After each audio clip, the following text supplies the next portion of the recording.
लोक सकाळी उठतात, बाहेर जातात, बाहेर फिरून आल्यावर स्नान करतात, स्नान झालं की देवपूजा, देवपूजा झाला की चहा पाणी, थोडा वेळ बसतात घरात, पेपर वाचतात आणि पेपर वाचन झालं की मग गावामध्ये फेरी टाकायला जातात. फेरी टाकण्यासाठी गेले समजा, तर मग पारावरती बसतात. पारावरती बसले, 4-5 लोकांची गँग येते. एक जण हातामध्ये पेपर घेतो. तो म्हणतो, "अरे, सोन्याचे भाव वाढले रे." हा पण म्हणतो, "अरे, मी पण घरी वाचलं होतं पेपरावरती, की सोन्याचे भाव वाढलेले. 1.5 लाख रुपये, 2 लाख रुपये झाले असेल." पण भावांनो, शेतकऱ्याच्या मालावरती कोणी चर्चा करत नाही बरं का. जाऊ दे, आता वाढेलच भाव पुढे चालून.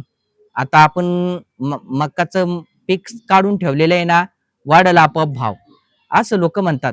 पण लोकांची एक हितगुज अशी असते भावांनो. अ, एखादा अपघाताची घटना दुसऱ्या पानावर दिसली, अरे, हा माणूस लय टुक्कार होता रे, अवकाळी पानावानी गाडी चालवली. पण काही काही लोक म्याळू इतके असतात, अरे, त्याची काय चुकी रे, घरी तो एकटा होता आई बापाला, असे लोक काही काही म्हणतात.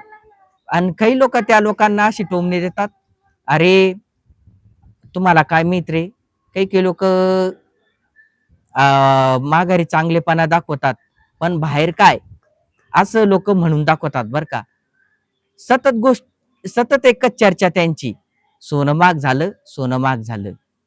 भावांनो, तुम्ही असे लोक चर्चा करताना बघितलेले आहे का? हे कमेंट मध्ये सांगा भावांनो.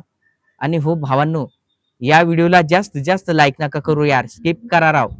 मी आलेला अनुभव सांगतोय बरं का. आणि हो भावांनो, चॅनलला तुम्ही नवीन असाल, चॅनलवर तुम्ही पहिली वेळ व्हिडिओ बघत असाल तर सबस्क्राईब करून घ्या. भेटूया, बाय.